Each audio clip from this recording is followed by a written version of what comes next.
Hello, everyone. I'd like to share two large news articles today. One is this one from BBC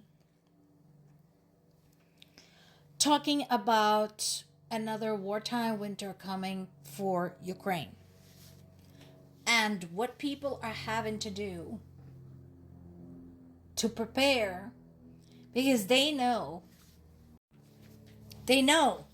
that the electrical grid will be attacked. They know that water heating and water distribution will be attacked. And so they're doing whatever they can. Based on talking to my parents, so there's a lot of folks who are buying backup battery packs. Unfortunately, it's not affordable to everyone because they're quite expensive. So, in our case, families who have somebody living abroad who can buy this for them can get something. But that is not an option for a lot of people. So, we are talking about just your basic living conditions. And here's something to remember. If you look at Ukraine, you might think, oh, well, it's right on top of the Black Sea. What's the problem? Should be warm climate. No. Ukraine is located at the bottom of one of the oldest tectonic plates in the world. That long stretch of flattish land that goes all the way from the Northern Sea all the way to the Black Sea. And so cold fronts travel very freely from north to south. What this means is that in Ukraine, we get very cold, very windy winter. We might not get snow until about mid-January, sometimes even until February. But make no mistake, it is freaking cold. And we're already seeing what Russians are planning to do. We're already seeing just from last week's attack on the power grid and the massive drone and missile deployment that leaves entire cities without power at a time. Oh, here is the number I was looking for. The winter temperatures. So for those who live in Europe, you know how cold minus 20 centigrade is. So for those who live in the United States and use the Fahrenheit scale, minus 20 Celsius is minus 4 Fahrenheit. For reference, freezing is 32 Fahrenheit. So you can see how that can get quite cold. So, is it going to be the worst winter in history? I don't know. But it very well might be. I can understand why some people are saying that. There's already so much damage and so much for the emergency services to do. So that is definitely a concern.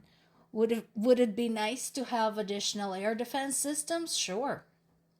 Would it be nice to have additional long-range weapons? Because we said this many times, the best attack that is ended is the attack that never started. The best drone that is disabled is the drone that never takes off. So would it be nice to bust up Russia's drone and missile supplies? Sure. But unfortunately, that type of aid is very slow to come. And Ukraine's own ability to produce such weapons is still limited, even though at this time, 40% of everything that goes out is home-based. What makes this particularly frustrating is even as we're speaking about freezing temperatures and people potentially freezing in their homes. The crisis can be, if not averted, then at least alleviated by release of frozen Russian assets to Ukraine. But the European countries continue squabbling over basically the semantics of this. Most of the assets are in Belgium, and Belgium said that they're not going to release them because they don't want to be single-handedly held responsible.